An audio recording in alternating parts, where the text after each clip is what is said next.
আমরা পেয়েছি সাবেক স্বরাষ্ট্রমন্ত্রী আসাদুজ্জামান খান কামাল। আপনাকে আমাদের অনুষ্ঠানে স্বাগত জানাই। আমাদের সাথে আরো থাকছেন ডক্টর মোহাম্মদ ইউনুস। ডক্টর মোহাম্মদ ইউনুস, আপনাকে আমাদের অনুষ্ঠানে স্বাগত জানাই। আমাদের এই সময় দিয়েছেন সেজন্য শুভেচ্ছা ও কৃতজ্ঞতা জানবেন। আমরা একটু কামাল ভাই আপনার কাছ থেকে জানতে চাইবো, মানে আওয়ামী লীগের কথা না বললে আমার আসলে পেটের ভাত আসলে হজম হয় না। অন্তর্বর্তী সরকারের প্রধান উপদেষ্টা ডক্টর মোহাম্মদ ইউনুস যুক্তরাষ্ট্রে বিল ক্লিনটনের উপস্থিতিতে একটা অনুষ্ঠানে বললেন যে আন্দোলন খুব পরিকল্পিতভাবে চালিয়ে নেওয়া হয়েছে, কিছুই হঠাৎ হয়নি। এই আন্দোলন কি শুরু থেকেই কোটার আড়ালে সরকার পতনের আন্দোলন ছিল? কামাল ভাই আপনার একটু মন্তব্য শুনতে চাই। আমি অনেক কিছু দেখেছি, অনেক নেতার উত্থান পতন দেখেছি, অনেক রাজনৈতিক উত্থান পতন আমি দেখেছি। কাজেই আমি এই ইতিহাস থেকে শিক্ষা নিতে চাই। এবং আমি মনে করি যে সবচেয়ে বড় কথা হলো জনগণের সঙ্গে আমাদের চলতে। আমি সবসময় এটাই মেনটেন করে চলি। আর সবচেয়ে বড় যেই জিনিসটা, আমাদের জনগণ সব কিছুই ভালো চায়, কোনো খারাপের সঙ্গে আমাদের জনগণ কিন্তু সম্পৃক্ত হয় না। তা আমি মনে করি আমার যে কাজ করার যে গতি, এখানে আপনার জেনে রাখবেন, আমি যাই কিছু করি, আমি দিন শেষে কিংবা 2 দিন পরে আমি মাননীয় প্রধানমন্ত্রীর সঙ্গে শেয়ার করি। আমি অনেক নেতা দেখেছি, আমার জীবনে অনেক নেতা দেখেছি, কিন্তু তার বিজ্ঞতা, তার দৃঢ়তা, তার মানে বিচক্ষণতা, তার দূরদৃষ্টি, তার দেশপ্রেম আমার মনে হয় মানে অতুলনীয়। তার যে প্রত্যেকটা ডিসিশন উনি এত সময় উপযোগী এবং এত নির্ভুল ডিসিশন নেন, খুব কম নেতারই এই যোগ্যতাটা আছে, এই গুণটি আছে। আমরা যতই বিচলিত হই, যতই আমরা আবেগপ্রবণ হই, যতই আমরা মনে করি যে এটা কি হবে, উনি তখন ঠান্ডা মাথায় অনেক দিক নির্দেশনা দিয়ে যাচ্ছেন। তা কাজেই আমার তো এক জায়গায় আমার প্রেরণার উৎস এক জায়গা, আমার মানে শক্তির উৎস সেই জায়গায়। যতই আমি তাকে দেখি ততই আমি বিস্মিত।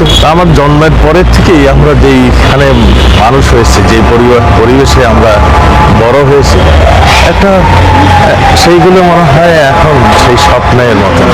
বাড়ির সামনে খোলা মাঠ ছিল, বন্ধু বান্ধব যারা ছিলাম আমরা সব অকৃত্রিম বন্ধু ছিলাম।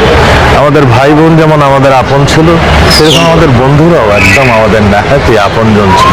সব কিছুতেই আমরা ভালো মন্দে, সুখে দুঃখে রোগে সবই আমার দারুণ একটা শৈশব ছিল, দারুণ একটা শৈশব ছিল।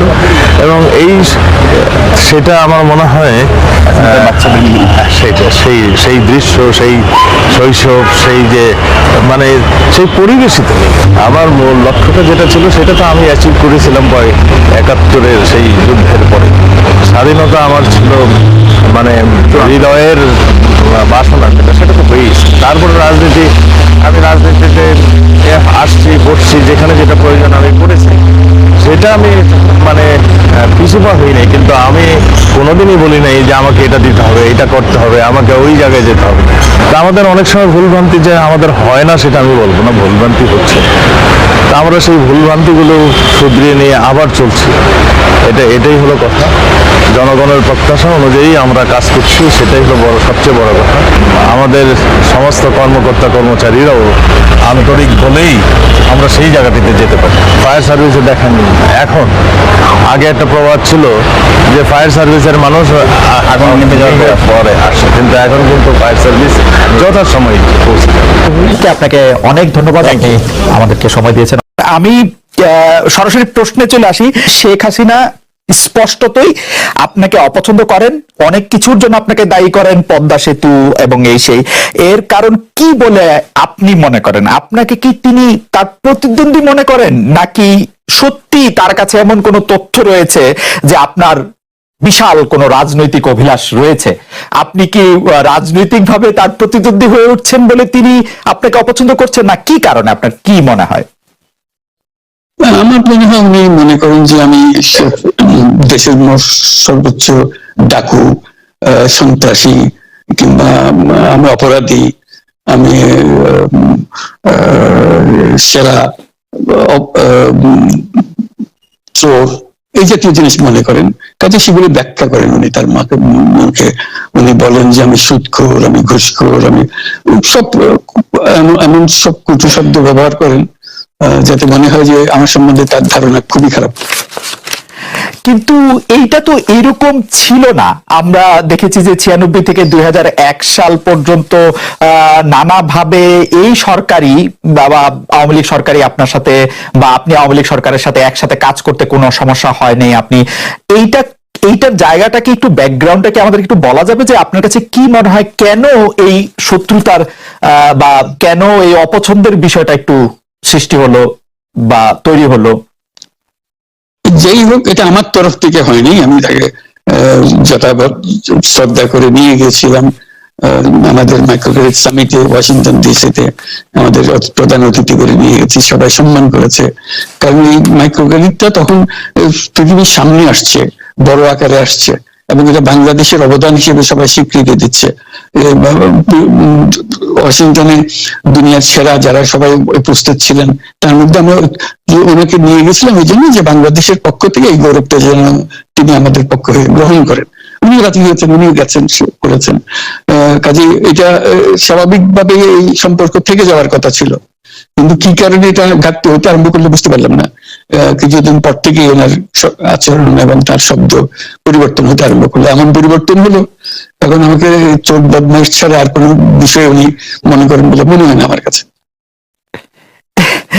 আসলে এটা নিয়ে কথা বলাটা একটু বিব্রতকরই, কিন্তু কেউ কেউ এটা বলে থাকেন যে বিশেষ করে যে 2007 সালে যে 111 সরকার আমরা যাকে বলি, তাদের যে বিরাজনীতিকরণের একটি চেষ্টা, সেই চেষ্টার মধ্যে আপনার অংশগ্রহণ আছে কিনা। যদিও বারবার বলা হয় যে আপনি আসলে সেই ক্ষমতাটা দখল করতে চেয়েছিলেন, অথচ আমরা উল্টা শুনেছি, আপনার মুখেও শুনেছি, যারা ওই সময় কুশলভ ছিলেন তাদের মুখেও শুনেছি যে আপনাকে আসলে অফার করা হলো, আপনি সেটি ফিরিয়ে দিয়েছিলেন।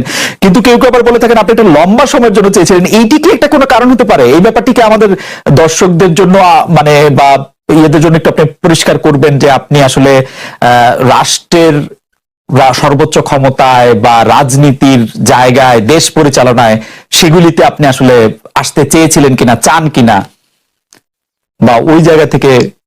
যদি চাইতাম খালেদ, যদি চাইতাম, তখন যখন মিলিটারি আমার বাসায় এসে বসে রইল সারা রাত আমাকে রাজি করানোর জন্য, আমি তো লুফে নিতাম। রাজি করানোর জন্য বসে থাকতে হবে কেন? আমি যদি ক্ষমতায় চাইতাম, বলি আর চলেন চলেন, কি করতে, কি কোন জামাটা পড়তে হবে দেখিয়ে দেন, এখনই যাচ্ছি। আমি তো সেটা করিনি। তাদের সাথে তর্ক করেছি, সারা রাত ধরে তর্ক করেছে যে না ভাই, আমাকে দিয়েন না, আমি এই কাজে উপযুক্ত না, আপনারা অন্য লক্ষ্য যান। তারা আমার উপরে মন ঠিক করে ফেলেছে আমাকে নিতে হবে। আমি বারে বারে বলতেছি তাদেরকে, তারা নিরাশ হয়ে ফিরে গেল, বললো যে সকালবেলা আবার আসবো, সকালবেলায় আসলে তখন আপনি আমাদেরকে বলেন যে রাজি আছেন। আমি বলছি না, সকালবেলা আসলে একই কথা পাবেন, কারণ আমি তো এটা এমন কিছু না যে মনের মধ্যে সন্দেহ রেখে, দ্বন্দ্ব রেখে আপনাদেরকে বলছি, অত্যন্ত পরিষ্কার ভাবে আপনাদের কাছে বলছি। ঠিক আছে, তা না হলে তো আমি সঙ্গে সঙ্গে রাজি হয়ে যেতাম। খেয়ে ছাড়ে যে আপনাকে দেশের পুরো সরকারের প্রধান হবার জন্য আহ্বান জানাচ্ছে, বাংলাদেশে এরকম কয়জন মানুষ আছে বলবো যে আমি এই দায়িত্ব গ্রহণ করব না। আমি তো করলাম সেটা। এখন আমার নামে বলা হচ্ছে 10 বছর চেয়ে, তবে বছর নিয়ে প্রশ্ন ওঠে না। প্রশ্ন যে আগামীকাল সকালবেলা আপনি শপথ গ্রহণ করবেন, এই কথা আমি করবো না। তারপরে এরপরে তো কয় বছর, কয় কাণ্ড। আমি 10 বছর দিয়ে কি করবোটা কি? আমি 10 বছর দিয়ে আমি তো বলছি আমি এই কাজের জন্য নই। দেশে আমার দেশ পরিচালনা করা আমার দায়িত্ব না, আমার কাজ না। আমি জানি না এটা কিভাবে করতে হয়, আমি যেটা জানি সেটা করি। Make sense. আপনার মেয়ে মনিকা ইউনুস সম্প্রতি একটি সাক্ষাৎকার দিয়েছেন সিএনএন এ। সেখানে আমি তাকে একটু যদি অনুবাদ করি তাহলে সেরকম পড়তে পারবো যে আমি তাকে উদ্ধৃত করছি যে কোনো এক সময় প্রধানমন্ত্রী শেখ হাসিনা ও ডক্টর ইউনুস একসঙ্গে কাজ করেছেন। আমি আশা করি সেই সময়টা আবার ফিরে আসুক, শুধু গ্রামীণ কিংবা সংশ্লিষ্ট সব প্রতিষ্ঠানগুলির ভালোর জন্যই নয়। যদি তারা আবারও একসঙ্গে কাজ করেন তাহলে সেটা চমৎকার হবে। এই মনিকা ইউনুসের এই আশা কি আপনারও মানে একই রকম আশা কিনা যে প্রধানমন্ত্রী শেখ হাসিনা এবং ডক্টর ইউনুস একসঙ্গে কাজ করলে আরো কিছু চমৎকার কাজ হবে, বা এটা আপনি আশা করছেন এরকম কি? এটা কি এখন আমার জন্য করা যাচ্ছে না যে আমি নারাজ করতে চাই না? তুমি ভাবখানা এমন করছো যে আমি আপত্তি করছি, আমি কাজ করতে চাই না। আমাকে যে বললাম চোর বদমাইশ করে রেখেছে, সেখানে কাজ করার তো কথাই উঠছে না। আমার নাম উঠলেই ওনার রাগ উঠে যায়। আমাকে সুৎখোর না বললে ওনার মন তৃপ্ত হয় না। আমাকে চুবিয়ে না ডুবালে, পদ্মা নদীতে আমাকে চুবিয়ে না ডুবালে ওনার মনে শান্তি আসে না। ঠিক আছে, আমি কি করে বলবো? ওনাকে বলতে তো হবে, ওনাকে যদি কিছু বলতে হয়। না, আমি বলবো না, ভুল সংবাদ দিচ্ছ তুমি, সেজন্য বলবো। ভুল সংবাদটা হলো এই, আমার টাকা আমি রোজগার করি, আমি নিজে সিদ্ধান্ত নিয়েছি আমি কোনো কিছুর মালিক হব না। কাজে আমি টাকাটা আমি যেহেতু উপার্জন করেছি, সেটা আমি একটা ট্রাস্ট দিয়ে দিতে চাচ্ছি। যেমন আমার কোনো বাড়ি নাই, নিজের নামে নিজের কোনো বাড়ি নাই, গাড়ি নাই, জমি নাই, কোনো ব্যবসার শেয়ার নাই, আমি কোনোটা রাখিনি। এটা আমি মালিকানাবিহীন থাকতে চাই সবসময়। ঠিক আছে, এই টাকাটা আমি একটা ট্রাস্টে দিয়ে দিচ্ছি। তো ট্রাস্টে দিয়ে দেওয়ার সময় প্রশ্ন উঠলো এটাকে কর দিতে হবে কিনা। তখন আমাদের লয়ার বললো যে না, এটা যেহেতু আপনি দান করছেন, এটা তার কর দেওয়ার বিষয় না, আপনি তো দানই করে দিচ্ছেন। তা আমি বললাম যে আইনে যেভাবে বলে সেভাবে টাকা তো আমি এমনি দিয়েই দিচ্ছি, কাজে এটা সরকারকে দিলে আমার কোনো অসুবিধা তো নেই, আমি তো ধরে রাখতে চাচ্ছি না টাকাটা।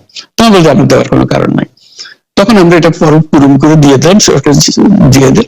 তখন সরকার পক্ষ থেকে এনবিআর থেকে বলা হলো যে না, এটা করযোগ্য টাকা, আপনাকে কর দিতে হবে। আমাদের লয়ার বলছে দিতে হবে না, ওনারা বলছে কর দিতে হবে। তখন আমি বললাম যে ঠিক আছে, আদালতের কাছে যা, আদালত যেটা বলে সেটাই হবে। আমার জিনিসটা হলো আদালতে গেছি আমি, সরকারের কেউ বলেনি আমাকে আদালতে যাওয়ার জন্য। আমি আদালতে গেছি তার একটা নিষ্পত্তি করার জন্য, এটাকে কর দিতে হবে না দিতে হবে না। তখন আদালত বিচার করে বললো কর দিতে হবে। যেদিন আদালতে বললো কর দিতে হবে, সেদিন আমরা দিয়ে দিছি। কেউ আমাকে কর না দেওয়ার অভিযোগ করে নাই, কেউ আমাকে চিঠি লেখে নাই, কিচ্ছু না। ভাবকানাই হচ্ছে এরকম যে আমি ধরা পড়ে গেছি, কর দিই নেই, কাজে এটা নোটিশ এসছে, তারপরে আমি, ওরকম তো না। আমি নিজে শতপ্রবৃত্ত হয়ে, যেহেতু আমাদের উকিল বলছে যে এটা লাগবে না, আর সরকার বলছে লাগবে, তাই বললাম যে তাহলে নিষ্পত্তি করার জন্য আদালতের কাছে পরামর্শ চাও। আদালতের পরামর্শ চেয়েছে, আদালত দিয়েছে, পরামর্শ দিয়েছে আপনাকে দিতে হবে। যে মাত্র বলছি দিতে হবে, সঙ্গে সঙ্গে চেক করে দিয়ে দিয়েছে, 24 ঘন্টার মধ্যে দিয়ে দিয়েছে। এই টাকার উপর তো আমার কোনো লোভ নেই, এই টাকা ধরে রাখার জন্য তো আমি দিইনি। আমি দান করে দিচ্ছি, ট্যাক্স দিতে হবে কি দিতে হবে না, এটাই ছিল বিবেচ্য বিষয়, এবং সেটাই আমি প্রার্থনা করেছি। কেউ সরকার পক্ষ থেকে আমাকে একটা চিঠি লেখে নেই। মানে আদালতের অনেকগুলি পর্যায়ে আপনার আইনজীবীরা এই টেক্সটটা যে আপনার উপর অ্যাপ্লিকেবল না সেটা বলতে চেষ্টা করেছেন, সেই জন্য মনে হয় যে না, কোনো পর্যায়ে না, একটাই পর্যায়ে, শুধু একটারই হয়েছে। আর বাকিটা হলো এনবিআর আমাকে চিঠি দিচ্ছে যে আপনার কর দিতে হবে। ওকে, আমাকে প্রশ্ন কর দিতে হবে কিনা সেটা আমরা করার জন্য আদালতে গিয়ে